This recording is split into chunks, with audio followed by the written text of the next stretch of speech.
Assalamualaikum warahmatullahi wabarakatuh. Waalaikumsalam warahmatullahi wabarakatuh. Pernahkah Anda bertanya-tanya seberapa puas masyarakat dengan layanan yang sudah kita berikan? Apakah upaya kita dalam mencegah korupsi sudah berjalan dengan baik? Untuk menjawab pertanyaan-pertanyaan tersebut, Kantor Kementerian Agama Kota Malang telah melakukan survei kepuasan masyarakat secara berkala. Perkenalkan, saya I. Nurjana selaku host virtual pada acara Membangun Kementerian Agama Kota Malang dengan survei. Kali ini kami hadirkan narasumber dari tim area pelayanan publik dalam pembangunan zona integritas dengan materi sosialisasi hasil survei triwulan 2 tahun 2024 Kantor Kementerian Agama Kota Malang. Beliau merupakan penyelenggara zakat wakaf pada Kantor Kementerian Agama Kota Malang yang juga bertugas sebagai tim area pelayanan publik. Saya hadirkan beliau bernama Bapak Zainal Anwar, SSY. Kami persilahkan untuk Bapak Zainal memaparkan hasil survei triwulan kedua tahun 2024. Monggo kami persilahkan. Baiklah, terima kasih Mbak Iin. Assalamualaikum warahmatullahi wabarakatuh. Selamat malam, salam sejahtera, Om Swastiastu, Namo Buddhaya, salam kebajikan. Terima kasih sekali lagi saya ucapkan kepada Mbak Iin selaku AP, Agen Perubahan Kementerian Agama Kota Malang. Dan insya Allah beliau juga eh, memberikan kontribusi inovasi terkait tentang pelayanan-pelayanan uh, publik di Kementerian Agama Kota Malang. Salah satu indikasi bahwa pelayanan itu bisa bagus atau bisa baik, itu indikasinya adalah bagaimana memunculkan sebuah inovasi.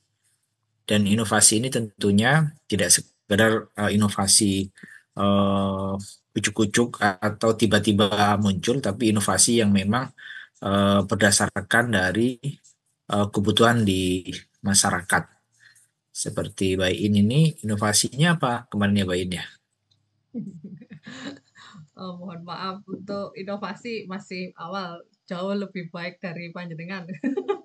Enggak, maksud saya Bisa itu bagus, merupakan bisa. kontribusinya, kontribusi bagaimana kepuasan masyarakat itu dengan inovasi itu mampu menghadirkan eh, kemanfaatan buat masyarakat khususnya di Kota Malang. Baiklah, kami ingin menyampaikan pada malam hari ini, insya Allah 30 menit ke depan, kami menyampaikan terkait tentang survei kepuasan masyarakat yang di mana Kementerian Agama Kota Malang sejak tahun 2022, 2021 hingga sekarang untuk mengukur Kementerian Agama Kota Malang ini eh, tidak baik, kurang baik, baik ataukah sangat baik, itu salah satu indikasinya itu adalah melakukan survei kepuasan masyarakat. Tentunya survei ini diambil dari pengguna layanan yang ada di Kementerian Agama Kota Malang. Kami akan menyampaikan beberapa materi. Ini materi kami. Nah, ini sudah bisa dilihat ya, Bayin ya. Oh iya, nampak sudah jelas, Pak. Oh, double. Udah ya. Oh, belum. Oh, sudah. Oke. Sudah. Oke. Sudah kelihatan, Bayin ya. Oke. Ini adalah survei kami. Nah, ini sosialisasi. Nah, untuk mewujudkan sebuah pelayanan publik itu ada beberapa hal indikasi pelayanan publik itu bisa berjalan dengan baik. Ya, yang pertama, pelayanan publik itu harus ada maklumat pelayanan. Maklumat pelayanan ini harus merupakan kunci awal di mana sebuah layanan akan diberikan. Kemudian selain maklumat pelayanan, itu ada forum konsultasi publik, FKP. FKP ini melibatkan ormas, kemudian pengguna layanan, kemudian tokoh masyarakat, praktisi, baik dari perguruan tinggi, negeri maupun swasta. Kemudian salah satu untuk mewujudkan juga harus ada evaluasi pelayanan publik. Pelayanan publik itu harus dilakukan evaluasi untuk mengukurnya. Kemudian berikutnya ada SKM, Survei Kepuasan Masyarakat. Survei kepuasan masyarakat yang hari ini, yang malam ini akan kami sampaikan.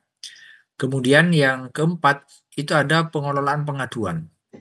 Pengelolaan pengaduan di mana setiap pengaduan harus ditindaklanjuti secara cepat. Tidak boleh setiap pengaduan menumpuk berhari-hari, berminggu-minggu, bahkan bertahun-tahun tidak ada tindak lanjut. Kemudian berikutnya ada sistem informasi pelayanan publik. Sistem informasi layanan ini harus terbuka, transparan, dan mudah diakses. Kemudian yang berikutnya adalah inovasi pelayanan publik yang seperti yang dilakukan oleh saudara kita, APIIN ini. Dia harus punya inovasi yang dimana inovasi ini adalah mengindikasikan untuk mewujudkan sebuah layanan publik itu yang prima. Kemudian yang terakhir harus ada standar layanan. Jadi unsur-unsur inilah sebenarnya salah satu instrumen untuk mengukur bagaimana pelayanan publik di Kementerian Agama itu bisa berjalan dengan baik. Kalau dalam setiap unsur ini sudah tidak terpenuhi, maka tidak akan mungkin sebuah layanan publik itu akan berjalan dengan baik. Misalkan maklumatnya nggak ada, standar layanannya juga nggak jelas. Nah ini tidak mungkin. Dan Kementerian Agama Kota Malang, insya Allah semua unsur ini sudah terpenuhi. Nah, berikutnya adalah berdasarkan Permenpan nomor 3 tahun 2024, di mana Kementerian Agama Kota Malang kemarin kita triwulan 3 melakukan survei pelayanan.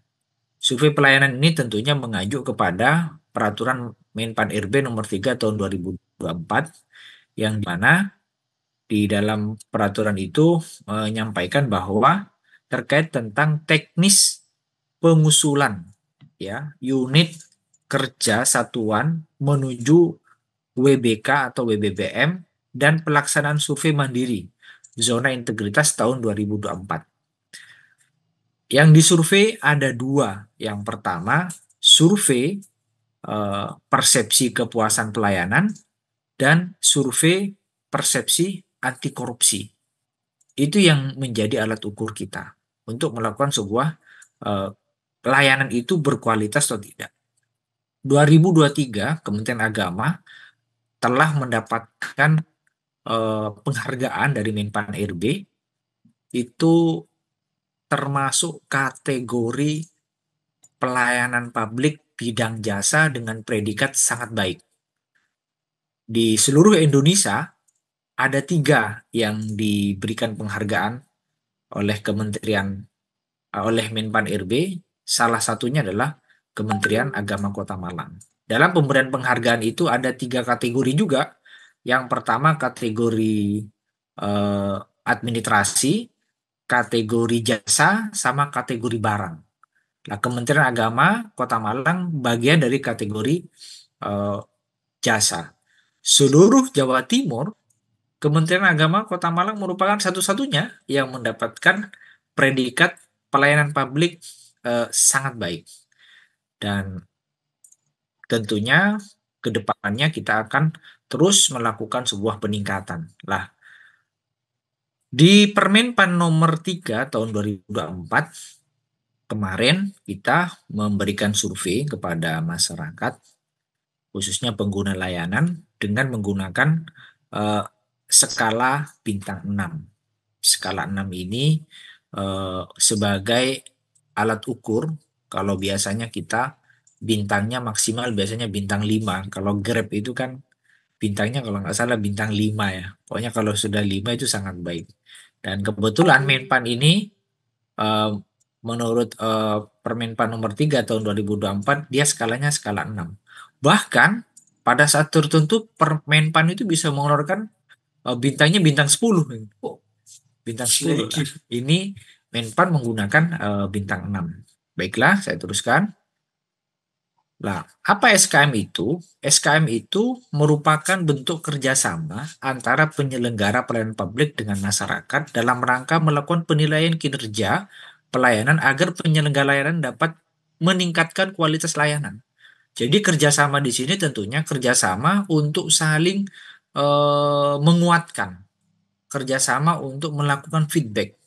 Bagaimana layanan yang diberikan Kementerian Agama Kota Malang benar-benar dirasakan baik, kurang baik, ataukah sangat baik bagi masyarakat. Nah, ini butuh feedback dari masyarakat. Maka di awal tadi salah satu juga ukurnya itu harus ada FKP, Forum Komunikasi Publik, dengan mengundang seluruh masyarakat, ormas, kemudian praktisi untuk mengkritisi layanan-layanan yang ada di Kementerian Agama Kota Malang. Nah, apa manfaat dari melaksanaan SKM itu? Yang pertama, manfaatnya itu adalah untuk mengetahui kelebihan dan kelemahan yang dimiliki kita. Apa sih kelebihan dari layanan kita? Haji, kemudian masalah pendidikan, kemudian masalah eh, masyarakat, bimbingan masyarakat, itu bisa diukur dengan adanya SKM. Kedua, kemudian mengetahui kinerja penyelenggara secara periodik. Jadi setiap tiga bulan kita melakukan survei.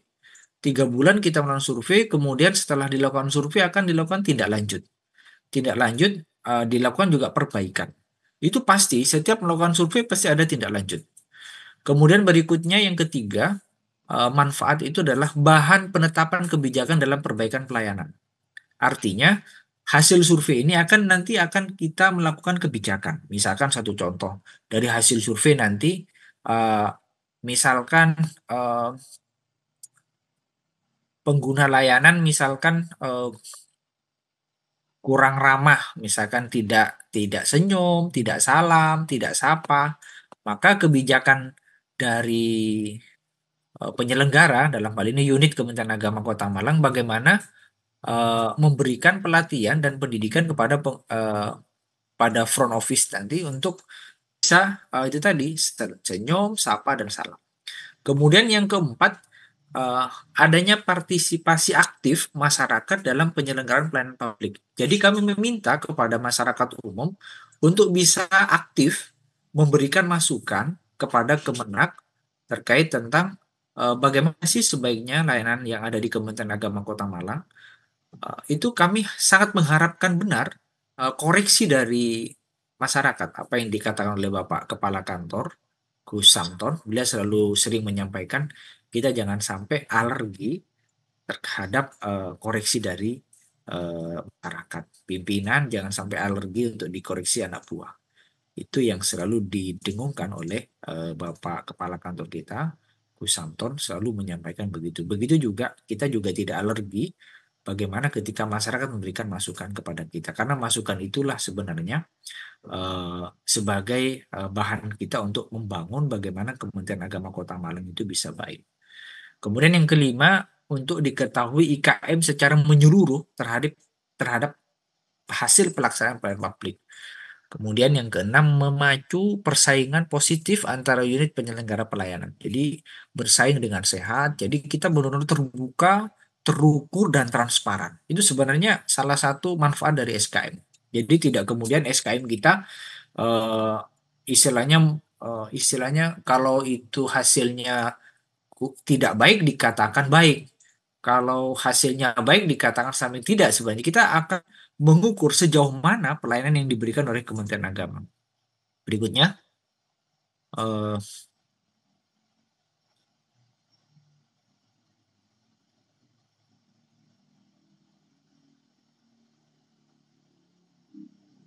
jalan ya. Nah, ini berikutnya ini prinsip pelaksanaan SKM itu prinsipnya itu yang pertama netral. Jadi seorang surveyor Surveyor itu yang mengambil survei tidak boleh memiliki kepentingan pribadi golongan dalam memberikan instrumen kepada pengguna layanan. Artinya bukan saudaranya, bukan tetangganya, memang dia pengguna layanan harus netral. Itu prinsip agar survei itu bisa bagus dan maksimal. Dan begitu yang kedua itu harus eh, partisipatif, artinya melibatkan masyarakat dan pihak terkait lainnya. Jadi semua harus dilibatkan pengguna layanan. Yang ketiga harus akuntabel, dapat dilaksanakan dan dipertanggungjawabkan. Yang keempat, berkelanjutan, dilakukan secara berkala dan berkelanjutan untuk mengetahui perkembangan peningkatan kualitas pelayanan. Yang kelima, transparan. Jadi hasil SKM harus dipublikasi dan mudah diakses. Jadi hasil survei triwulan 1, triwulan 2 itu harus dipublish, baik secara online maupun offline. Jadi masyarakat tahu seberapa hasil survei yang diberikan oleh Kementerian Agama.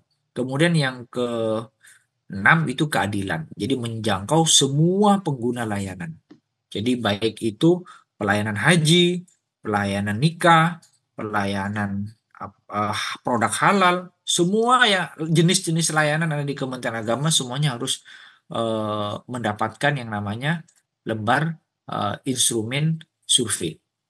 Berikutnya, kemudian unsur yang disurvei itu tentunya kita mengacu kepada Permenpan RB.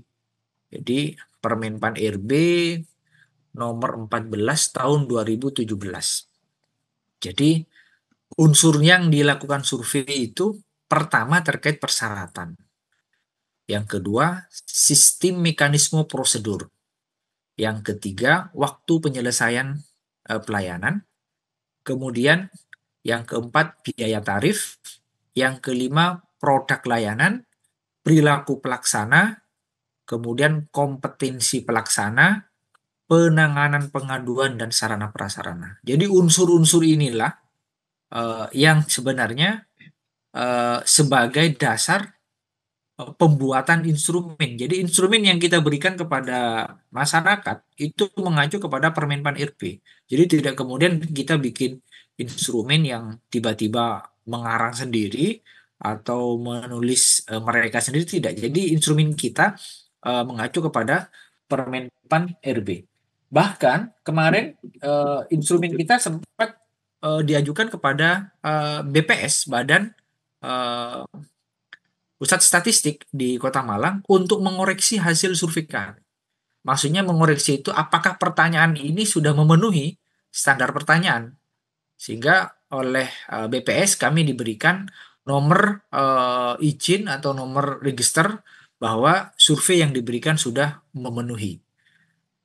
Dan itu juga kami berikan di lembar survei bahwa survei yang kami berikan itu memang sudah berstandar dan sudah memenuhi standar dari penilaian BPS.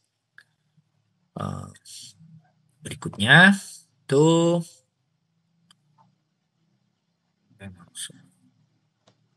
nah ini hasil survei ini sudah masuk ke materi hasil sudah.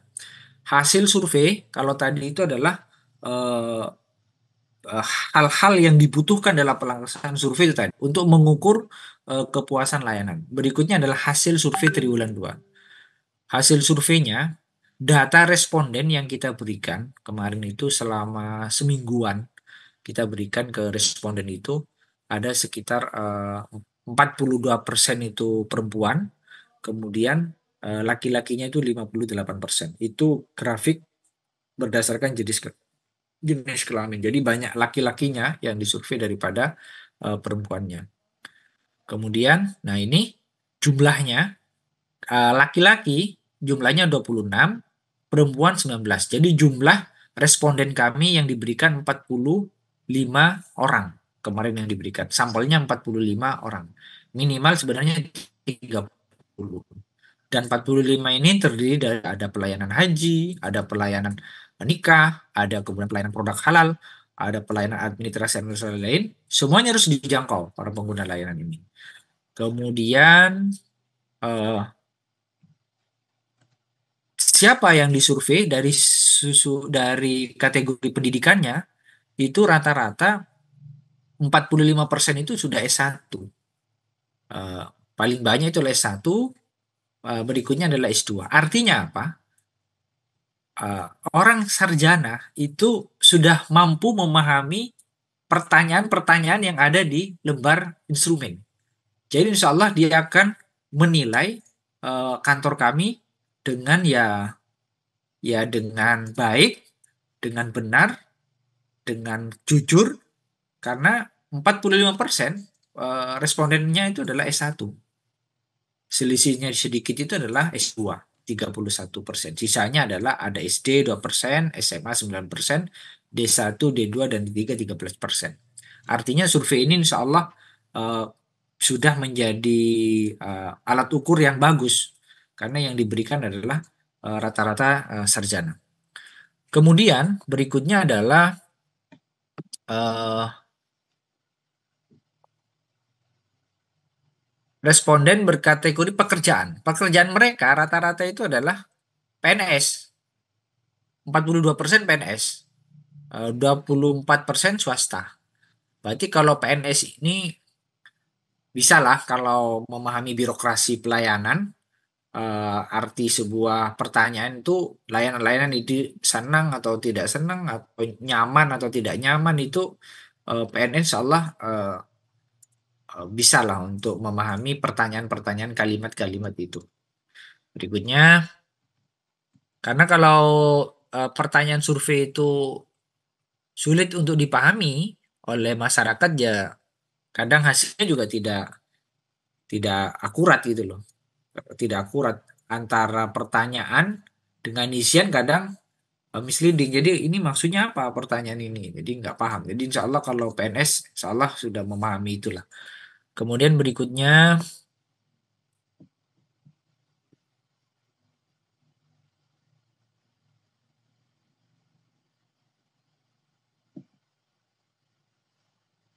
maaf ini agak lemot soalnya. Nah ini. Kemudian berikutnya adalah survei persepsi kepuasan pelayanan. Survei persepsi kepuasan pelayanan.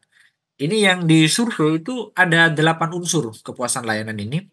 Mulai dari informasi, persyaratan, prosedur, waktu, kemudian jangka waktu, tarif, sarana prasarana, petugas pelayanan, layanan konsultasi. Kalau saya menjelaskan satu-satu nanti panjang ini dari setiap unsur ini. Tapi setidaknya unsur inilah, unsur survei inilah sebenarnya yang diberikan kepada masyarakat 8 item.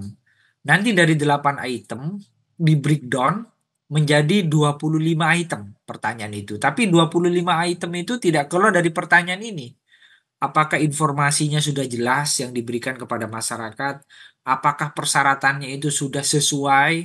Ataukah persyaratannya itu bertele-tele? Sesuatu yang tidak ada, diada-adakan di situ. Itu masyarakat yang bisa menilai.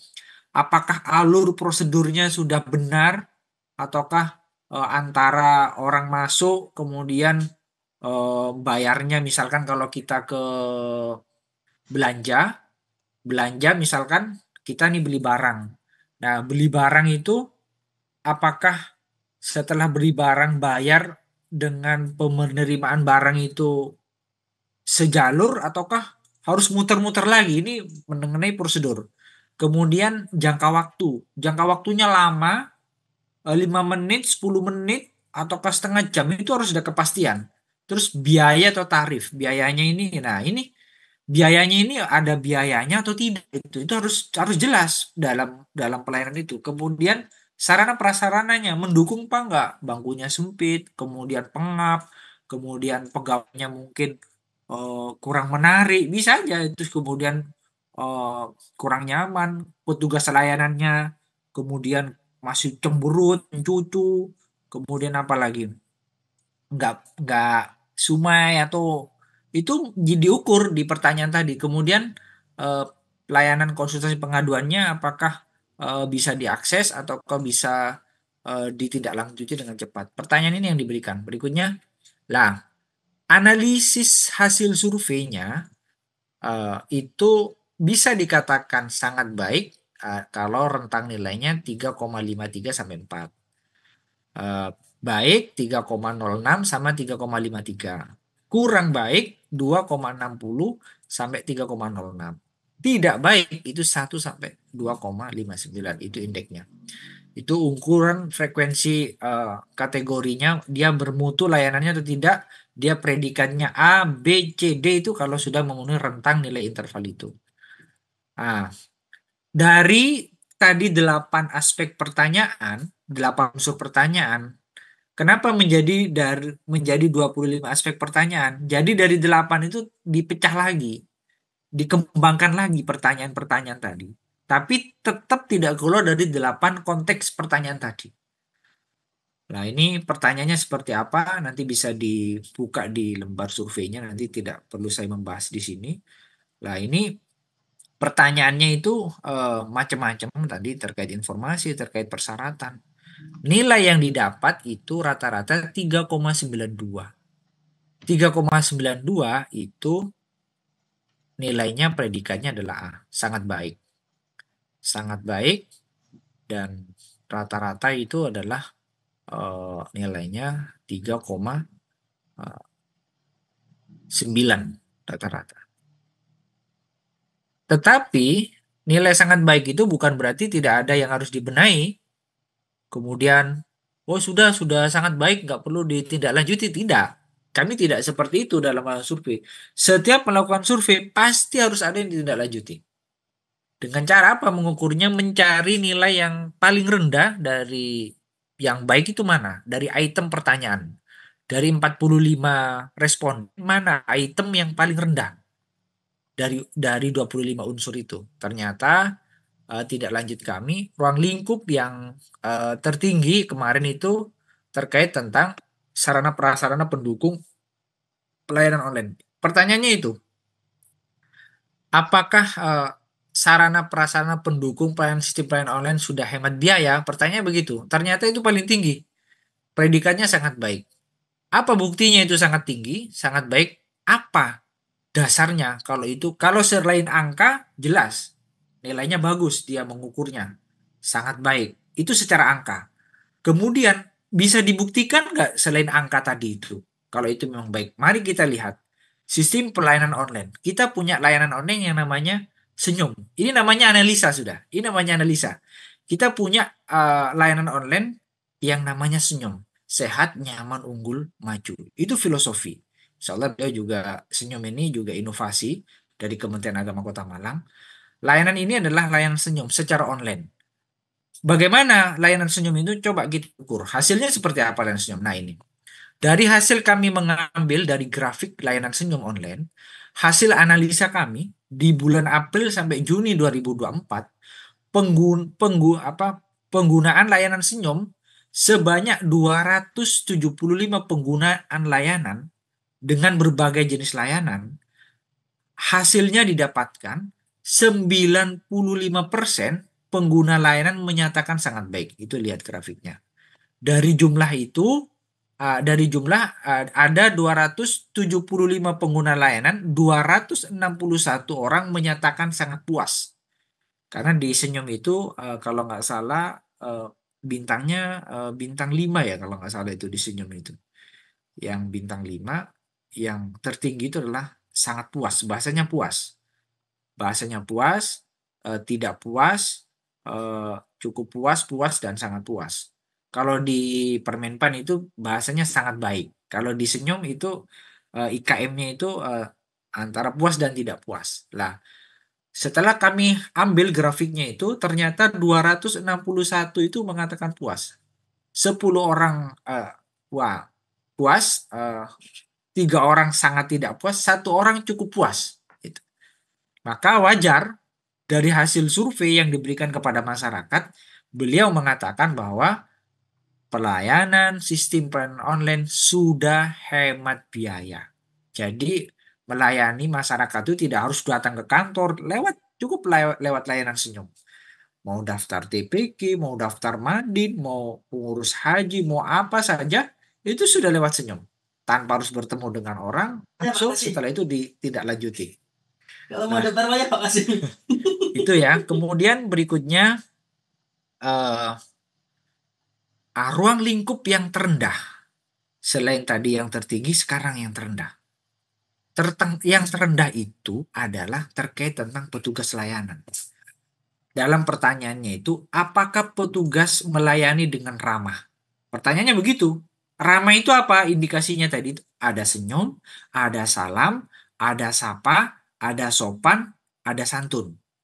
Berdasarkan hasil sebaran bintang 1 sampai dengan 6, responden yang mengisi angka bintang 1 ada sebanyak 2 orang. Terdapat pada layanan nikah dan haji. Sehingga perlu dilakukan perbaikan pada unsur petugas layanan. Baik yang ada di kantor urusan agama maupun ada di layanan haji dan umroh. Ini. Jadi berarti yang angka terendah itu ada di layanan nikah dan haji. Yang khusus unsur petugasnya ya. Sekali lagi unsur petugasnya. Kalau tadi kan ada 8 unsur. Salah satunya unsur petugas layanan. Berarti petugas layanan harus diajari senyum. Baik, harus diajari senyum. Senyum berapa senti. Ke depan berapa senti. Itu loh. Jadi untuk mengukur kepuasan layanan itu, baik nilai yang tertinggi maupun yang terendah yang dari survei persepsi kepuasan layanan.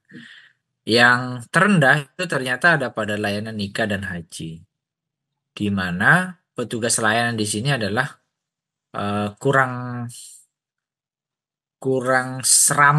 ramah, dan menurut pertanyaannya itu adalah ya indikasi ramah itu ya dia kurang senyum ya. Salam, tidak sapa, tidak sopan, dan tidak santun. Itu persepsi masyarakat begitu.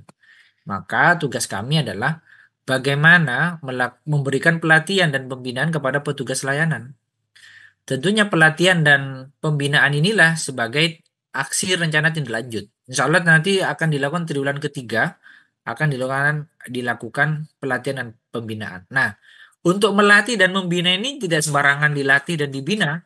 Artinya, yang melatih dan membina itu memang orang-orang yang berkompeten memberikan pelatihan. Siapa itu ya berlisensi. Dia misalkan seorang pramugari misalkan. Berarti seorang pramugari dia harus punya sertifikat pramugari yang memang dia sebagai pelatih dan pembina bagaimana menjadi seorang front office yang ramah gitu loh. Bagaimana seorang front office yang ramah. Lah, pelatihan ini tentunya tidak sporadis yang kemudian asal dilatih. Dia harus berjenjang dan bertingkat. Maksudnya terarah. Baik level 1, level 2, level 3. Mungkin pelatihan pertama belajar senyum. Senyum itu seperti apa sih? Kemudian berikutnya sampai kepada tingkat mahir. Jadi petugas layanan ini harus pelatihannya harus bertingkat. Kayak misalkan kita ikut kompetensi itu loh. Kompetensi ini baru level 1, ini level 2, level 3 itu. Jadi tidak habis di level 1 selesai, kemudian pindah lagi ke orang yang baru. Kemudian cari lagi orang baru. Tidak seperti itu. Jadi pelatihan dan pembinaan petugas ini benar-benar terstruktur. Benar-benar terstruktur sampai petugas pelayanan benar-benar profesional dalam memberikan pelayanan. Ini terkait survei persepsi kepuasan layanan. Yang kedua, itu terkait tentang ini masih lemot ini, nggak keluar. Yang kedua, terkait tentang persepsi anti korupsi. Kalau tadi terkait tentang pelayanan, sekarang persepsi anti korupsi. Apakah di Kota Malang masih persepsi anti korupsinya seperti apa? Nanti kita lihat bagaimana hasil surveinya lah ini. Ruang lingkupnya ada 5 poin. Pertama, diskriminasi layanan. Diskriminasi layanan itu artinya tidak membeda-bedakan layanan. Oh, yang ini orang dalam, ordal didahulukan misalkan. Oh, ini temanku harus lebih dulu misalkan. Tidak. Nah, ini nanti menjadi survei pertanyaan. Oh, ini kayaknya orangnya ini enggak. Jadi diskriminasi layanan itu harus semua. Pernah Rasulullah SAW itu kedatangan seorang sahabat. Yang datang pertama itu adalah orang buta. Kemudian yang kedua itu orang yang lebih bagus. Rasulullah lebih mementingkan kepada orang yang kedua. Ternyata sama Allah itu jangan palingkan wajahmu kepada yang pertama yang seharusnya memberikan layanan. Ini namanya sudah bentuk layanan yang sebenarnya Rasulullah tunjukkan. Dan langsung ditegur oleh malaikat. oleh Allah pada saat itu melalui malaikat Jibril untuk tidak memalingkan wajah Rasulullah SAW. Itu pelayanan. Kalau kita salah ya yang negur kan kepala kantor.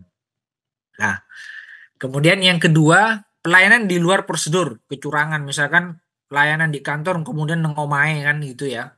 Itu jadi persepsi nanti. Kemudian eh, apa itu pelayanan kemudian di luar kantor intinya lah. Yang mestinya di kantor dia dilayani di luar. Itu yang unsur pertanyaan. Kemudian yang ketiga, penerimaan imbalan uang, barang, fasilitas. Kemudian pungutan liar, pungli, percaluan, perantara.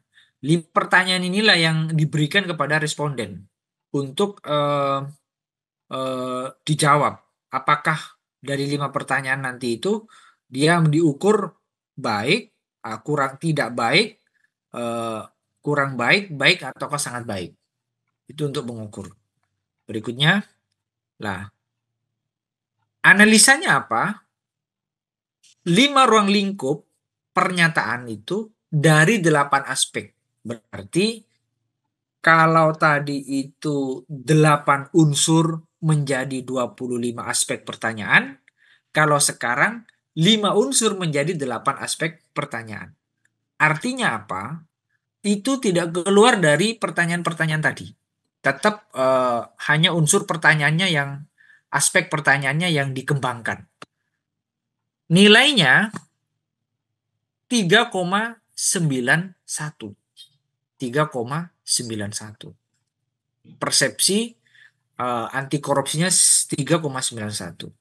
Jadi kategorinya sangat sangat baik. Nah, persepsi anti korupsi ini tentunya harus nilainya di atas apa ya? Di atas nilainya itu harus tinggi kalau persepsi itu. Harus nilainya harus di atas 3,53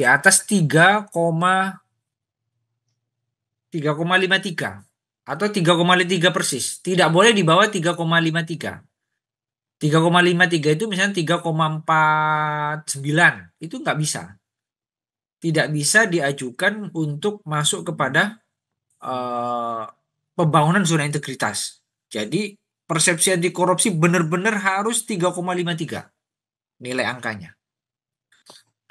Berikutnya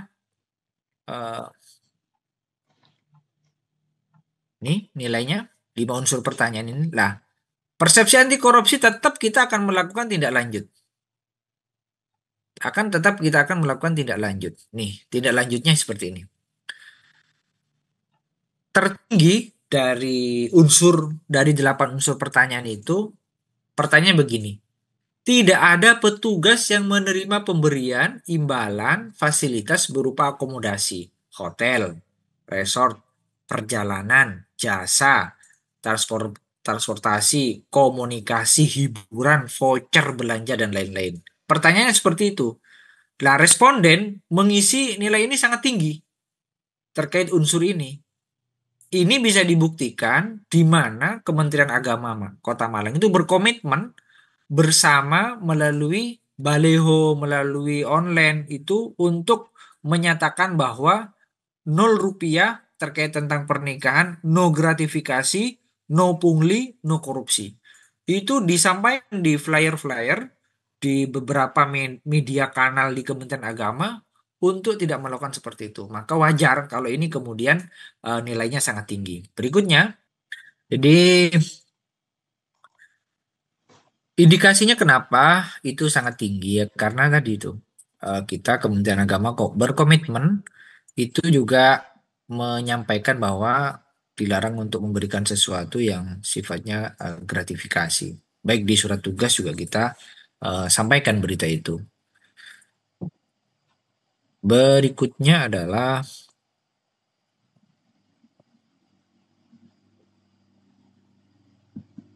ruang lingkup terendah adalah tidak ada petugas yang menerima pemberian imbalan barang berupa makanan. Jadi pertanyaannya begini.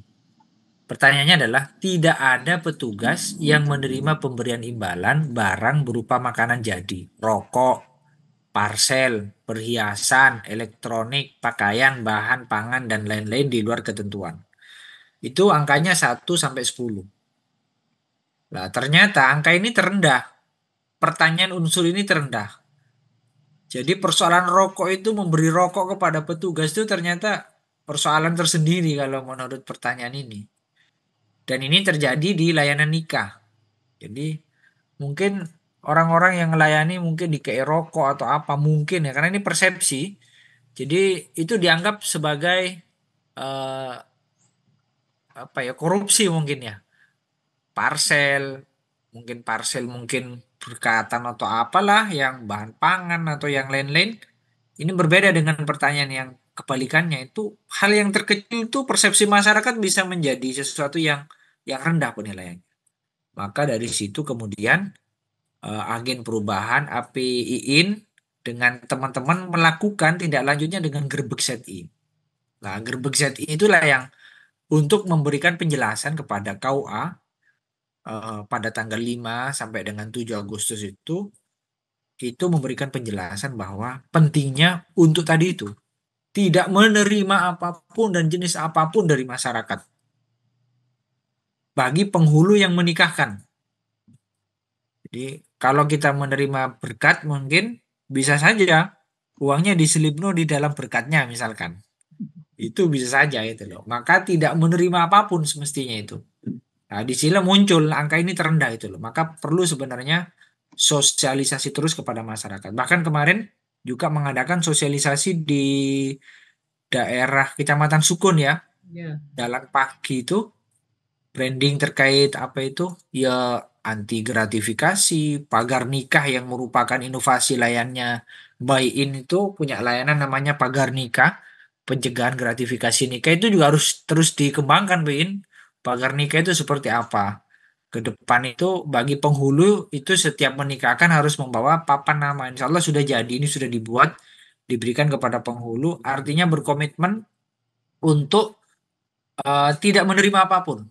Ketika dia menikahkan pada saat ijab kabul, di depannya sudah ada papan nama kayak kalender duduk yang tulisannya eh, tidak menerima apapun, 0 rupiah bagi yang menikah di kantor, kemudian bagi yang di luar ini sesuai dengan peraturan dari pemerintah. Itu harus SOP-nya setiap penghulu harus membawa itu, harus membawa plakat itu supaya masyarakat itu tahu. Baik yang menikahkan di hotel maupun di rumah-rumah itu harus ada. Itu tugasnya kita nanti untuk melakukan monitoring evaluasi. Apakah penghulu itu sudah membawa itu? Nah, nanti habis ini nanti kita akan berikan, mungkin akan kita kumpulkan di apa di aula sekalian memberikan papan tulisan pagar nikah tadi itu. Itu nanti mungkin kapan Mbak In nanti sebagai AP-nya untuk melakukan apa itu pengumpulan para penghulu Kota Malang itu berdasarkan hasil survei ini tindak lanjutnya itu bagian dari tindak lanjut hasil survei sebenarnya. Berikutnya sekian dan terima Terima kasih. kasih. Mungkin itu dari saya, Mbak In. Mudah-mudahan hasil survei ini bisa memberikan manfaat buat Kementerian Agama Kota Malang dan bisa meningkatkan kita sebagai pegawai di Kementerian Agama Kota Malang untuk terus melakukan inovasi perbaikan terkait layanan di Kementerian Agama Kota Malang. Salam integritas. Monggo silakan Mbak In, saya kembalikan lagi kepada Mbak In. Demikian tadi sosialisasi hasil survei kepuasan masyarakat di tahun 2024 triwulan kedua yang telah dilakukan oleh kantor Kementerian Agama Kota Malang yang sudah dijalankan oleh tim-tim pembangunan zona integritas yang sedang kita galakkan bersama-sama. Semoga hasil-hasil ini tadi, hasil survei ini ke depannya jauh lebih baik lagi. Ini tidak mudah memang untuk survei kepuasan masyarakat karena Bapak Ibu sekalian itu sebagai salah satu kunci keberhasilan suatu organisasi adalah dengan mendengarkan suara masyarakat yang kita layani.